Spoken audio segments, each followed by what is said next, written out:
so much of what we're doing is creating opportunities for young people to be passed the torch.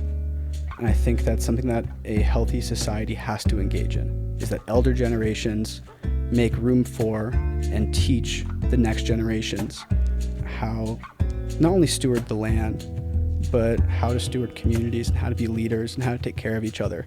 The opportunity for young people to have paid experiences in the outdoors, engaging in meaningful work, is amazing. That's Quinn Mendelson of Rocky Mountain Youth Corps. We will be hearing from him on today's program. You're listening to Down to Earth, the Planet to Plate podcast, a co-production of Radio Cafe and Quivira Coalition. I'm your host, Mary Charlotte Domandi. We'll be back right after these announcements. Quivira Coalition's new agrarian program has several offerings right now for different stages in an agrarian career. There's the Manager Fellowship for those looking to take their work to the next level. There's the Wellness Training Program, focusing on peer-to-peer wellness facilitator training in an agricultural context. And if you have an operation and are looking to share your expertise, Quivira is on the search for new mentors in the Southwest for an 8-month-long program. Learn more about these at quiviracoalition.org/newagrarian, and Quivira is Quivira. Quivira Coalition has some great workshops coming up this fall in New Mexico, Colorado, and online. Be sure to check out the events page for more information, quiviracoalition.org/events, and Quivira is Quivira. This year's Regenerate Conference schedule is shaping up to be full and insightful. From November 5th through 7th in Santa Fe, New Mexico, we will be bringing together many great speakers, roundtables, and workshops on strategic business planning, do-it-yourself soil health evaluation, bonding and training livestock guardian dogs, and so much more. Registration is open, so reserve your seat now at regenerateconference.com. And one more thing before we get to our program, I'd like to thank our newest Patreon subscribers, Ronnie Gill and Peter Childers. Thank you both so much for being part of the Down to Earth family. If you, dear listener, would like to support the show through Patreon, you can go to patreon.com/down-to-earth-planet-to-plate, and Patreon is spelled Patreon. Thank you so much, and now to our program. I'd like to welcome Quinn Mendelson. He's Conservation Program Director of Rocky Mountain Youth Corps, which is a New Mexico nonprofit. Welcome to Down to Earth. Thanks so much. Thanks for having me. It's such an interesting organization. It's Rocky Mountain Youth Corps. It's a nonprofit. It was based on the model of the Civilian Conservation Corps of the 1930s, which was one of those New Deal programs.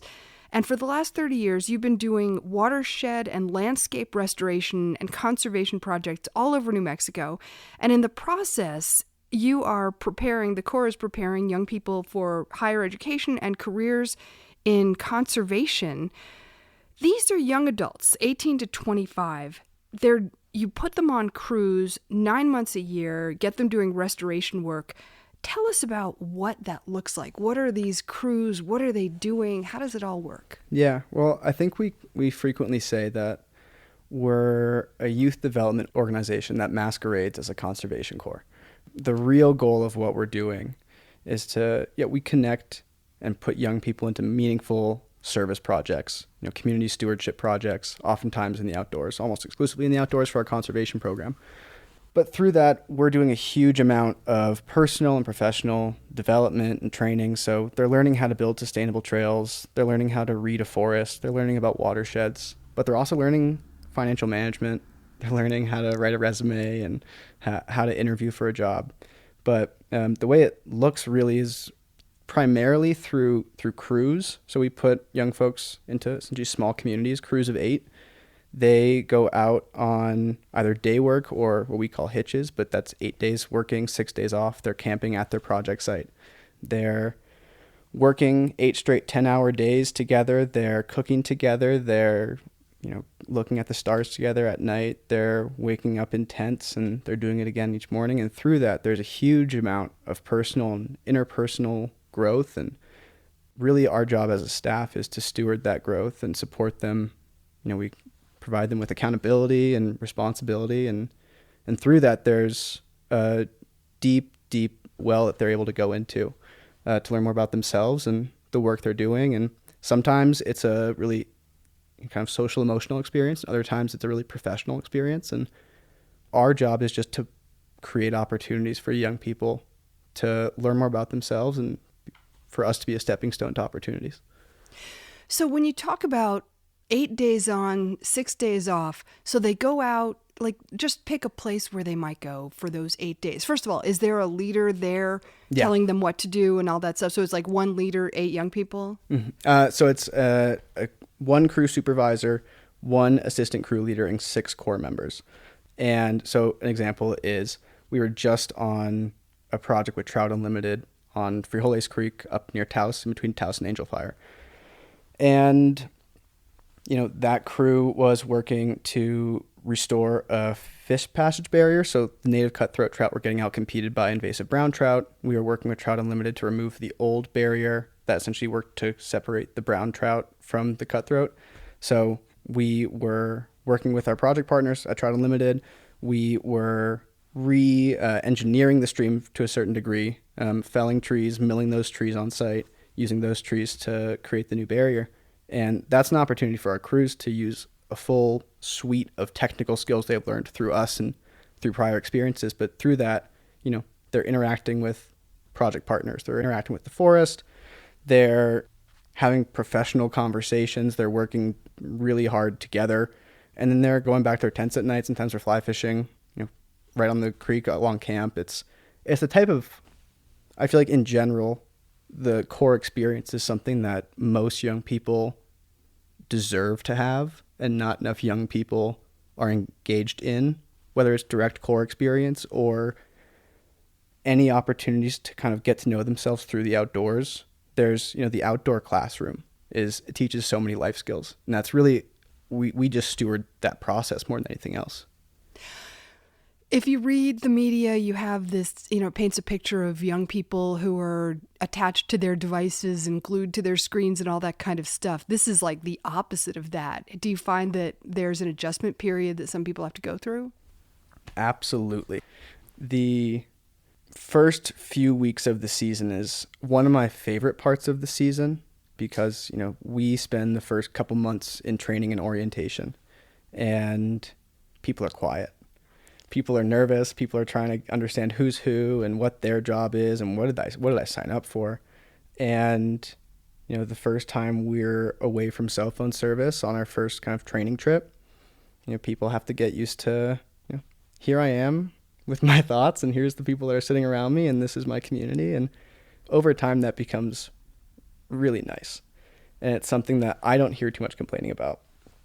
But yeah, I think the change from the beginning of the season to the end is amazing because you have these quiet folks at the beginning and then they are, folks kind of become a more full version of themselves or they feel like they have the confidence to fully show the world who they are through it. And, being able to put a cell phone away is just part of it. But I think sometimes when we're on a hitch that has no cell phone service, folks don't mind. But also at the same time, if there is cell phone service, people will be just as happy to use their phones at night. But it's more so about just creating that space for them to step into themselves more fully. There's something that I dare say many of our listeners have experienced themselves, which is that when you spend an extended amount of time either sleeping outdoors or just being away from the creature comforts, it changes you in ways that are, I'm not sure exactly how to describe it, but in some ways you become a little bit less verbal and more observant. What do you see? We see so many different people from so many different walks of life. We truly work with every type of young person that you can work with. And I think in terms of people kind of slowing down, that's the main thing I see. So for example, if we have a backcountry crew, a backcountry crew that works to primarily clear trails in wilderness areas that pack stock are going through or that backcountry hikers are going through, they're clearing those trails with crosscut saws. The Wilderness Act prohibits mechanized machinery. You can't even have anything that has a wheel in a capital W wilderness area. So we have crews that are operating in the backcountry with just crosscut saws logging out trails. And there's a pacing to that you are kind of reined by. And you have to accept it. And through that, there's, you just adapt to whatever that pacing is. And yeah, totally. We see folks that slow down. We see folks that come in anxious or unsure of themselves. And over the course of the season, they're able to step into a much deeper level of self-confidence, understanding of who they are. And with that, maybe there's less of a need to perform, and they can just show up authentically. And oftentimes that looks like maybe saying a little bit less. Or when they are saying something, maybe it's a bit more of a full thought, or they're more fully speaking their mind. But I think the thing that keeps our staff coming back year after year is, the environmental stewardship aspect is immense. But it's the privilege of stewarding the growth in the individuals in our program that really keeps us coming back. That's where the magic is. You pay people a decent living wage, and that's part of what this program is all about. It's not limited to people who can afford to volunteer for 9 months. I mean, you pay people decently. And so I was wondering, how do you recruit, and what kind of young folks are you getting? Yeah, that's a great question.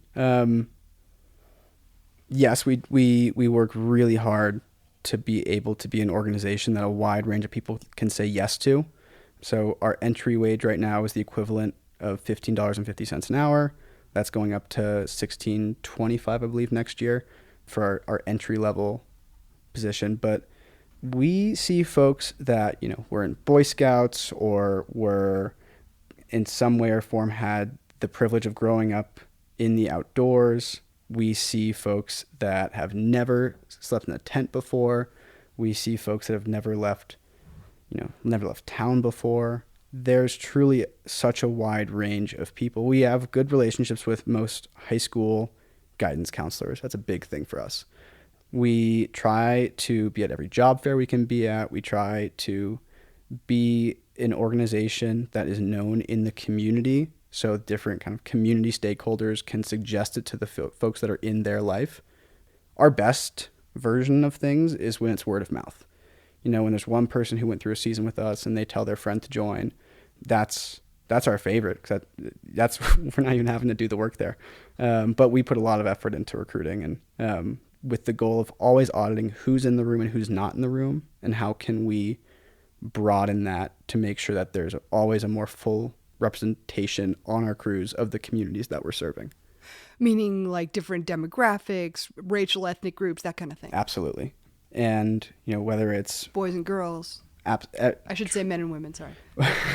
I think more than anything, just trying to make sure this is something that anyone can feel safe and accepted to do.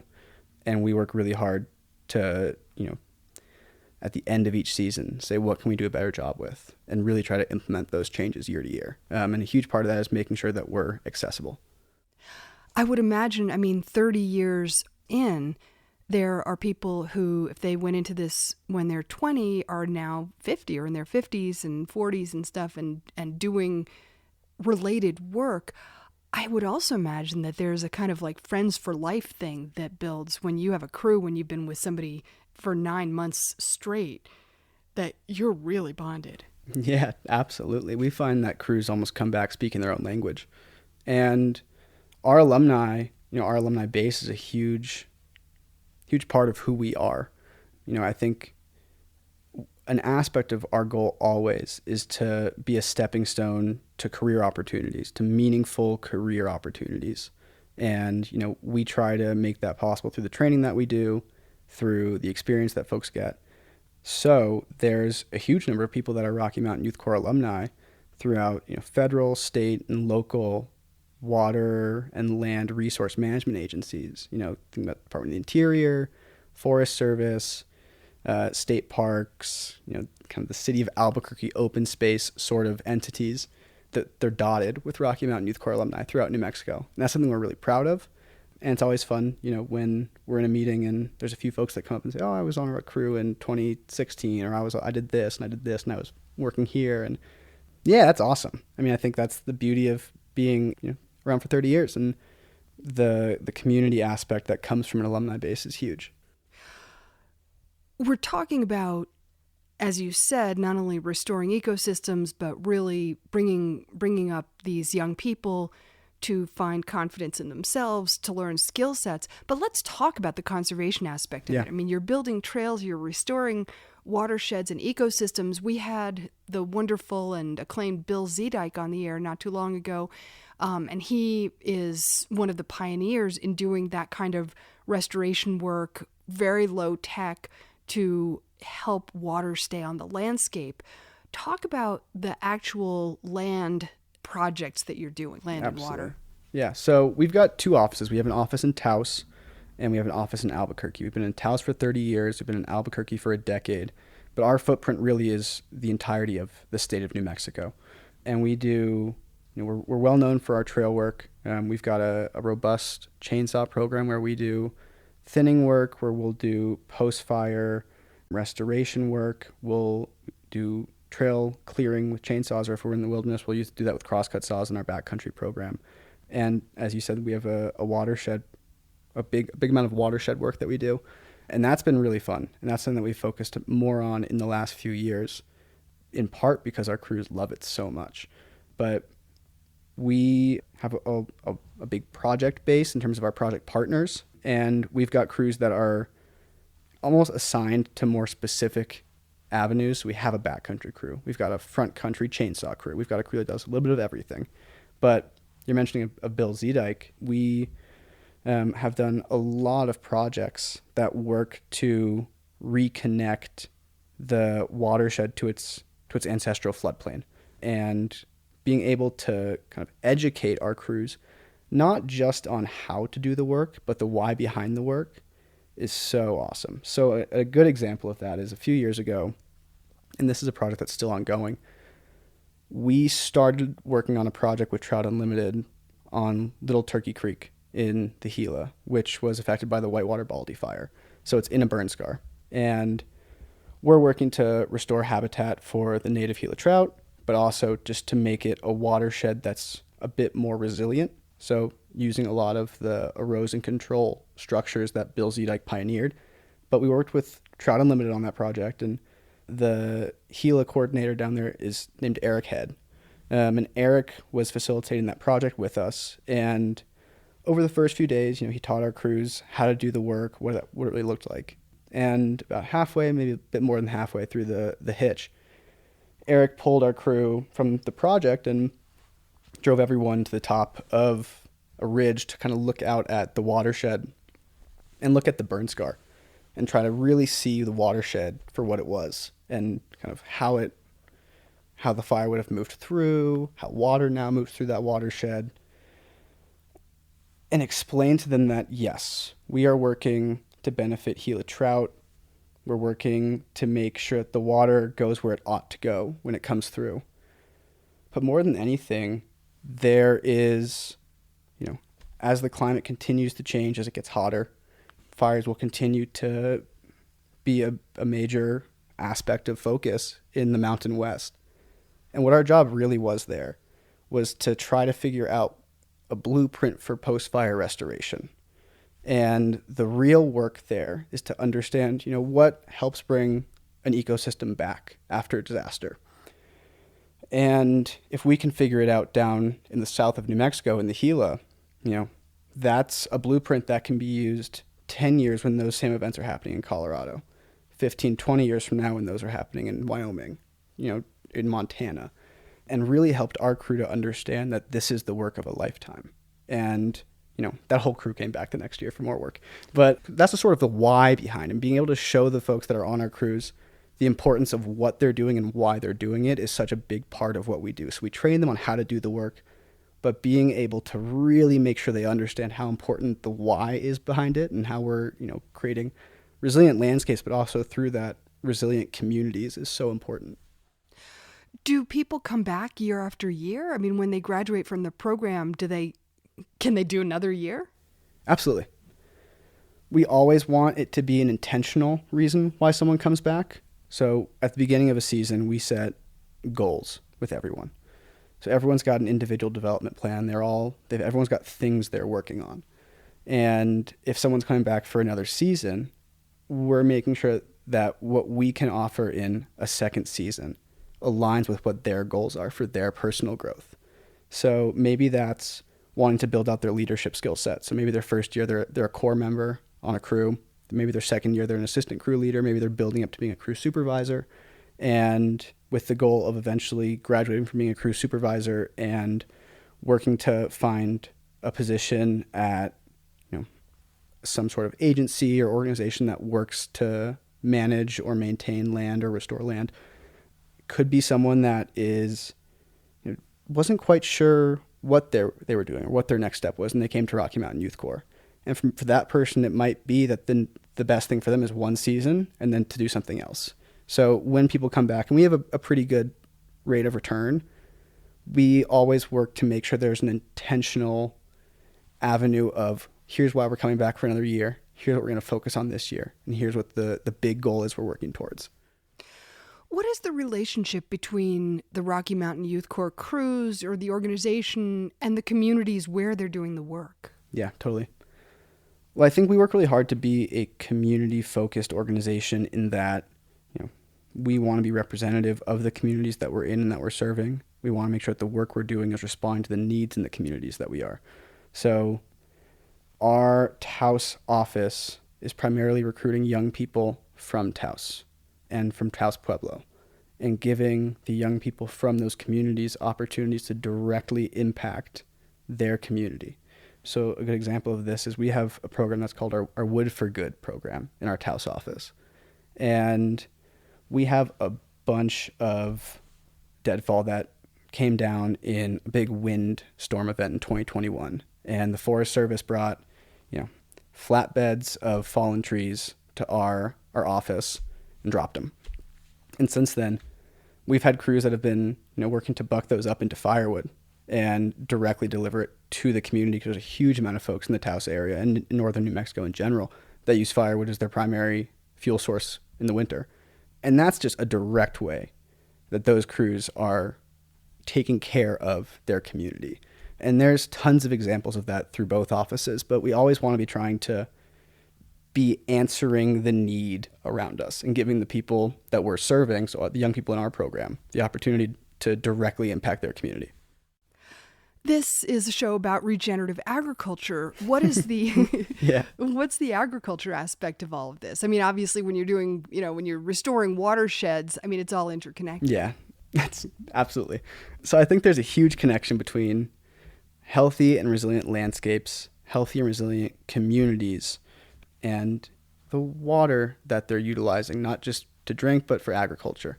The access that those communities have to the outdoors, the health of the land. So, I think we are actually developing an agriculture program, a more like standalone, robust agriculture program, and that's very exciting. But to more directly kind of answer your question here, we view it as interrelated. When we're building a trail through Forest Service land, that is land that oftentimes cattle is going to be grazing on. What can we do to make water interact with that trail in that area in a more sustainable way? When we are doing stream restoration work, how can we be keeping in mind the downstream users of that to make sure that there's not just a high quality of water, but there's a consistent abundance of water? And we try to have a really holistic understanding of the systems that we're working in. And we feel that the healthier and more resilient the land that folks are living on is, that trickles down into the food, the water, the agricultural community, and that community's ability to gather together and exist in a healthy way. So I think as far as the connection to agriculture, we are really trying to make or create a world in which young people have a robust relationship to the natural world. And that trickles down to agriculture. It just trickles down to the way you walk around the world. But it's pretty holistic, I guess. But yeah, we're trying to create young folks that understand the relationship needed to the natural world and to their communities to be able to live a healthier life. Do you ever get sons and daughters of farmers? Yeah, all the time. And there are some that are really excited to learn more about agriculture or maybe like healthy soils or water conservation and then bring that back. There's other folks that come from agriculture that aren't directly interested in going back into it, but have an interest in finding a career path that allows them to be rooted in the natural world. And conservation is a great way to do that. We also have folks that have no relationship to agriculture and learn about healthy soils, or learn about water processes, or learn about, cultural agricultural practices in New Mexico just through our training curriculum or through the work they're doing, and turn to agriculture as their career path through the work. So we see both sides of it. Right. But I think our Taos office, Northern New Mexico, has such a rich agricultural heritage. Everyone, for the most part, knows or has some relationship to agriculture. And I think there's an opportunity for us to support that and build it up. And when folks are interested in it, try to fan those flames as much as possible. I mean, this kind of work, restoration work, no matter what you're doing or where you're doing it, I mean, I would imagine people are learning about soil. Absolutely. I mean, I think it's a huge aspect of what we're doing. Our trail work is really, it's soil centric. Our watershed work, we're always thinking about soil. We do a huge amount of work, especially right now, with the amount of wildfires New Mexico has had in the last, let's even say the last decade, but longer. But we're doing so much work doing post-burn restoration. So much of that is about soil. And what can we do to create a healthier and more resilient post-burn landscape that can, re-support that healthy soil. And so soil is part of all of our conversations always, whether it's in the foreground or it's the topic. But there's a huge focus on healthy soils and building healthy soils. And it's a group of people that are really excited to be playing in the dirt. There's a disconnect right now between the kind of, federal government ideology and the kind of holistic land-based world that you are living in right now. And it seems like if you are training and have been training people for years that are going into not only conservation work in the private sector or the nonprofit sector, whatever, but actually taking their place in government agencies, that's something that could potentially move the needle. Yeah, totally. I think the community that we're a part of in New Mexico and in the Southwest is a community of individuals that value nature-based solutions. And as folks graduate from our program or programs like us, or just come through the community up into positions where they have an opportunity to impact decision making, that absolutely affects decision making. I think a great example is the way that folks are talking about post-fire restoration now versus 30 years ago. Even thinking about on the front end of a fire, prescribed burns versus the older way of thinking of suppress, and bring healthy, good fire back onto the landscape. Those were very fringe ideas not too long ago, and they're very much the dominant thought now. I think the fact that people are talking about reintroducing beavers into forests, that would get you laughed out of most rooms not too long ago. And now it's a real conversation. And is that something you guys are doing? We try to pretend like we're beavers as much as we can, in that we get to do some project work that is focused on, low-tech, process-based restoration, where... Like beaver biomimicry, as they call it? Exactly. Yeah. So we just did a project in the Chimayo area of New Mexico at the Los Potreros open space with Santa Fe County, where this is actually, it's a project we've been into for quite a few years now, but there is a species of a firefly that was seen there, the Rio Grande flasher. And there's not that many firefly populations throughout New Mexico. So once it was seen, there's a lot of work now being done to create healthy habitat for it. And there's a trickle-down effect of, when you're trying to make a habitat more inviting to the native species there's a huge amount of work that you get to do. So our crews just finished a project there where we were essentially creating beaver dams. We had waders on, we were in the mud, we were stacking up mud off of, for the listeners that aren't aware of what beaver biomimicry is, so beavers are ecosystem engineers and will create dams along flowing water pathways. And what that does is it spreads the water out more along the landscape. It recharges the water table and in general creates a healthier environment. And in areas where there aren't beavers anymore, to do that, you have people doing what beavers would otherwise do. And our crews get to do that. And that's really fun. Folks love that work. And I think, some beavers could do it 10 times faster than we could. But in the absence of those beavers, there's still a huge amount of ecosystem service that can be done by our crews. And it's really fun.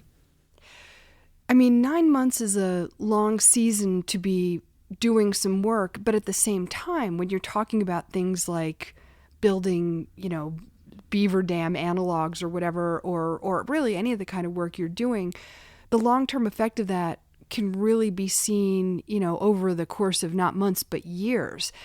Do people come back to see the work that they've done and how that is starting to really take effect in the landscape? Totally. And I think that's something that we love to hear about, whether it's folks that are returning year after year and saying, on my off time, I went to this place that we worked on last year, or it's alumni saying, hey, have you seen what this spot looks like now? It looks amazing. That's really, really fun for us to hear about. And also, I guess, for the scheduling part of what you're referencing. So our season goes from early February to mid-November. And if you want, you can be on a crew for just about that whole time. Or, you can be with us for just a summer or just a fall or just a spring. So there's different durations that we offer because I think there are so many different types of people and so many different situations that we try to just create different opportunities for people to say yes to this type of work, whether it's for 3 months or for 9 months. Like college students going for the summer, that kind of thing? Yeah, so our program balloons in size during the summer. We add, usually around 10 crews out of both offices to create opportunities for high school and college-aged folks on summer break to hop onto a crew, around 9-10 weeks of work.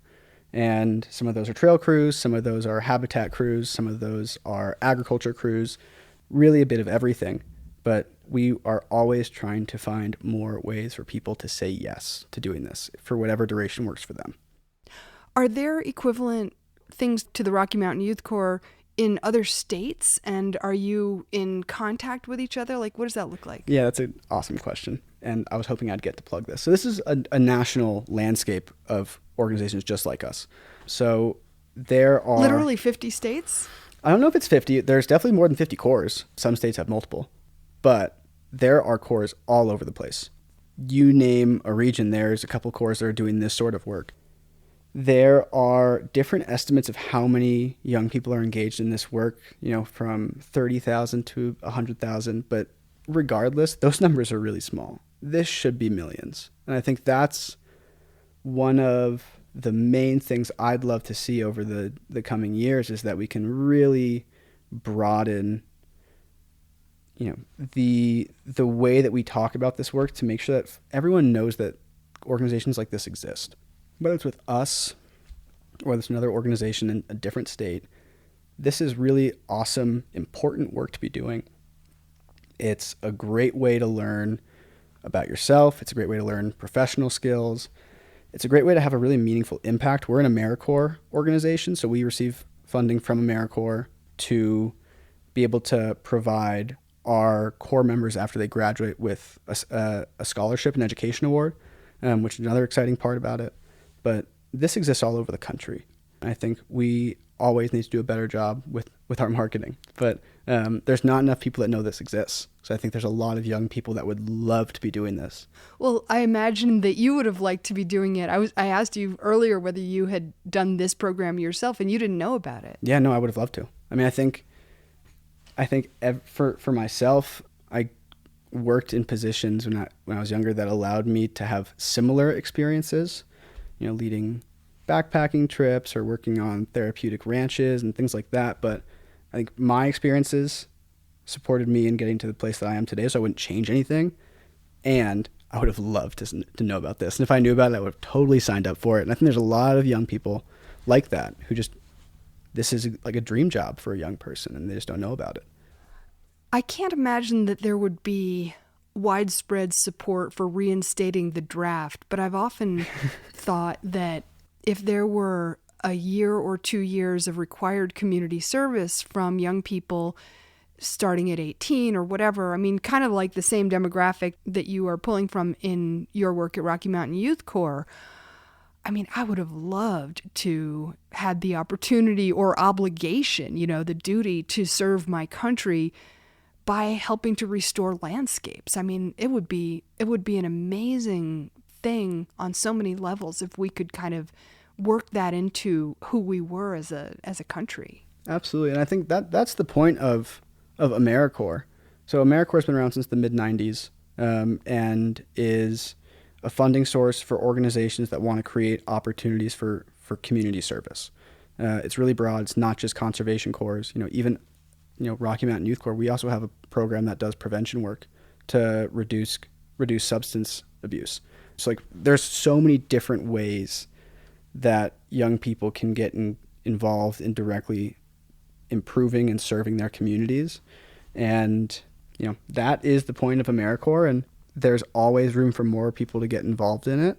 And I think that we have to always be thinking about what are the things that are leading to someone saying no and opting for something else. And if we can figure out a way to create more access for those individuals to be able to feel like they can confidently say yes to this, then that's what our work is. But yeah, I think that the more people that are engaged in this sort of work, this is community work. That's the big picture here. So we're putting young people into small communities outside, and they are having the opportunities to step into a deeper, more mature, personal relationship to themselves, and through that be able to come out of their experience and be a leader in their community and have a better understanding of how they want to go forward, not just to serve their communities, but also just to exist in the world in a way that feels meaningful and beneficial to them and creates a stable, exciting life for them, but also just allows them to have a better understanding of what they want the world to look like and how they can have a big part of making that world come true. You mentioned that you did some work on, I think the term you used was therapeutic ranches. Mm-hmm. What was that all about? And I wondered how that influenced the way you come to this work. Yeah, well, I think more than anything, what I've been interested is kind of the alchemy that exists when you put young people into small groups outside. There is, whether it's therapeutic or it's not a intentionally therapeutic program, there is a level of having to kind of take your mask off and be honest with who you are and finding the strength to show up authentically in a community, and to have a community that celebrates that when you do it is magic. And so whether it's been here at Rocky Mountain Youth Corps, whether it's been in some of the more therapeutic work I've done, the focus has been on creating opportunities for young people to feel safe and supported by a small group, and to recognize the beauty that exists in that and showing up authentically in a community that's supporting each other and that is holding each other accountable. There's so many, the outdoor classroom offers so many opportunities to learn about ourselves personally and interpersonally. This podcast is not only a podcast about regenerative agriculture, but we say, Down to Earth is a podcast about hope. This work that you're doing kind of gives me hope about the next generation, about the land. It must be like that for you. Absolutely. I think we see, every day when I go to work or when our staff goes to work, we have the opportunity of being surrounded by young people that are bursting at the seams to make a positive impact in the world around them. And I hear about apathy in young people, but I don't see it. Yeah. I am so energized and confident in the work that the younger generations are engaging in, the focus I see, the desire to build a better world that is more inclusive and is rooted in the lessons that we try to teach at Rocky Mountain Youth Corps, which is, inclusivity, celebrating each other, but also, each person on a crew is bringing a different flavor to the crew, and that kind of melts into a unique crew culture. But big picture, we see crews that are doing really awesome work, that are supporting each other, and then are coming out of the field to continue, focusing their energy on the things that matter to them. So, it's an easy way for me to have hope. It's just going to work each day because the people I'm surrounded by are so easy to feel hopeful around.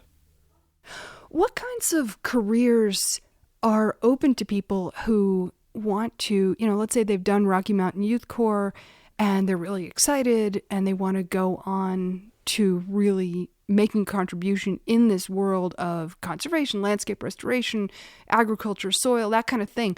What kind of careers are really open to them? Yeah, well, I think the easy answer is when we're working alongside our project partners. And so, for example, if we're working alongside folks from New Mexico Game and Fish, our crews are swinging a tool next to the folks that have those jobs. They are talking to them over the course of the day. They're building those relationships. They're starting to get an understanding of kind of the career landscape that exists in this world. And we see a huge number of people after graduation or before they graduate reaching out to folks that they've worked with and asked, are you hiring, or do you know of anyone that is hiring? And we see a huge employment pipeline that way.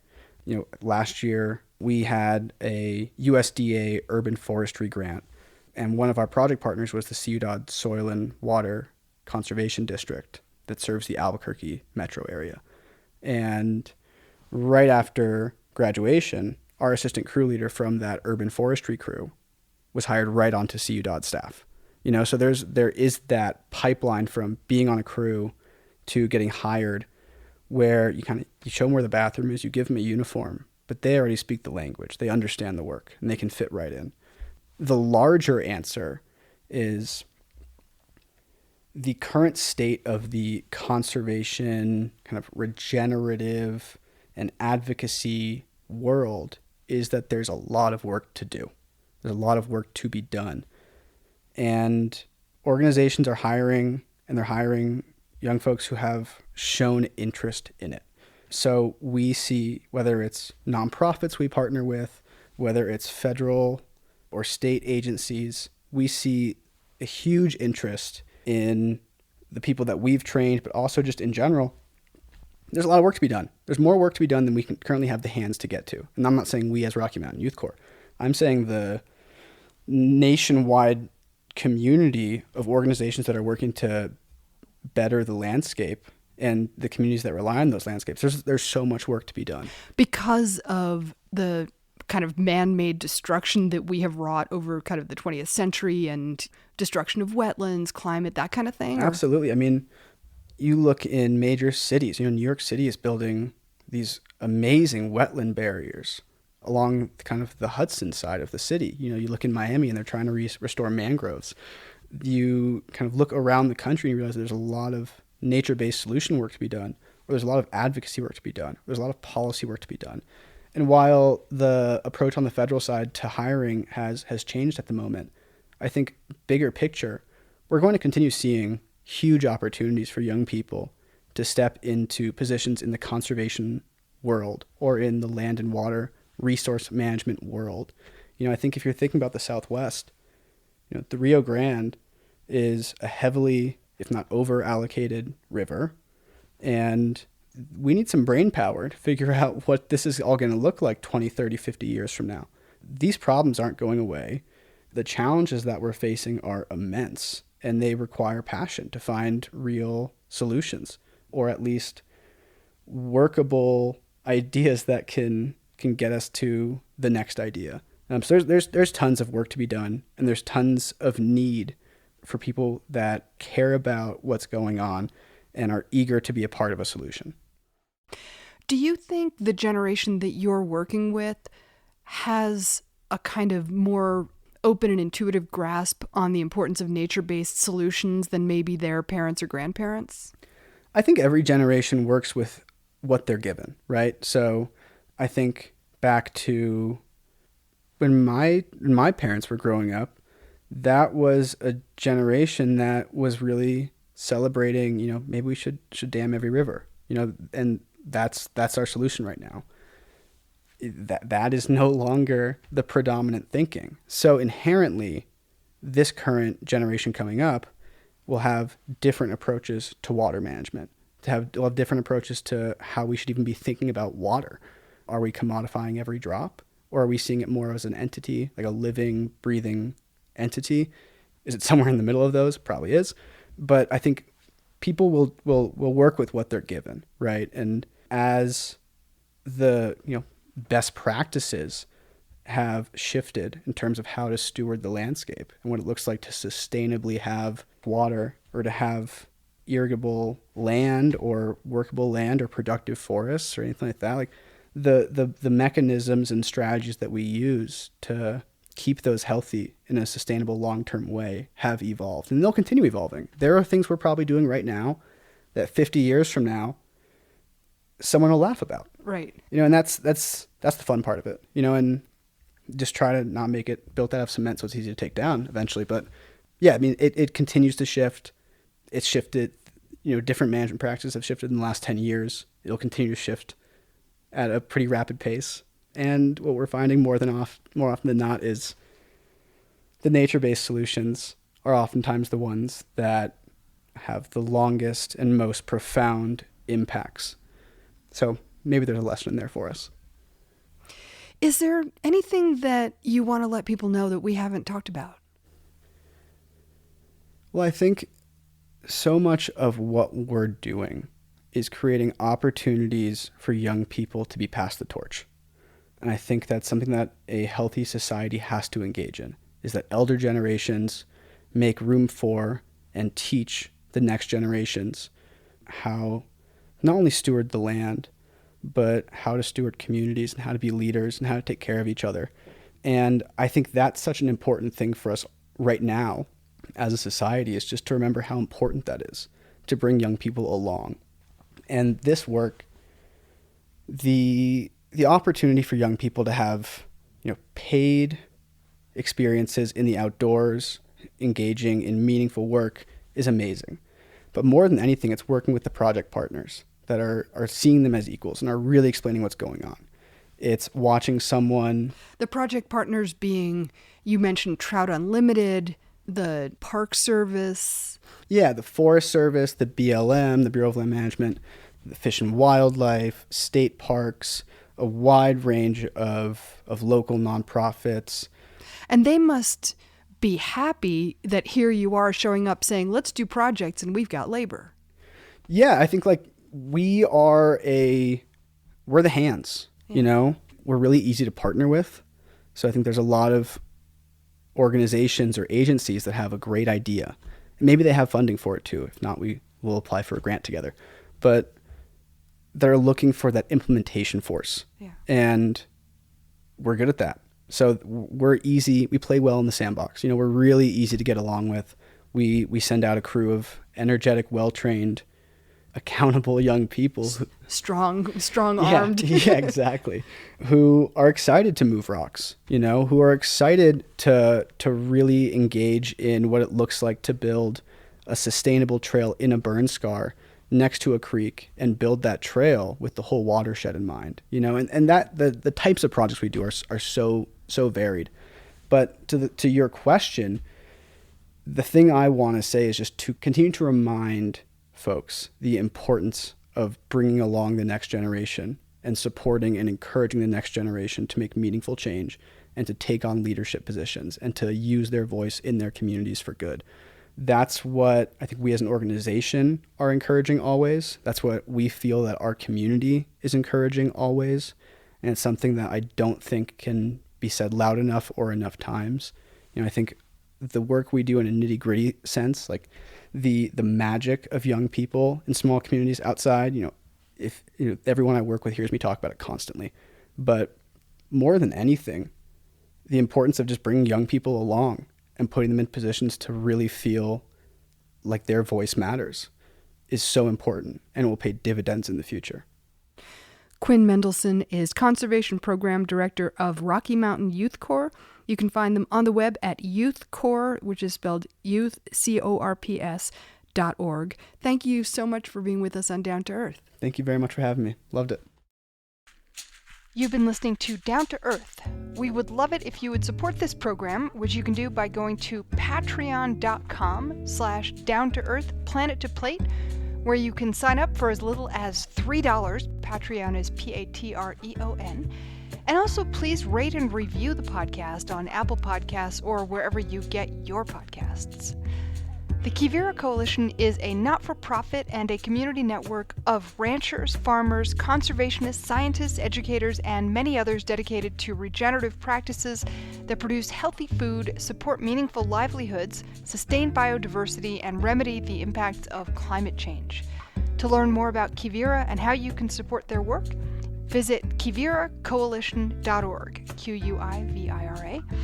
And finally, this show is a production with the Radio Cafe. You can check out radiocafe.org to hear back episodes of this show and also find all kinds of other shows on a wide variety of topics as well. Thanks for listening, and we'll see you next time.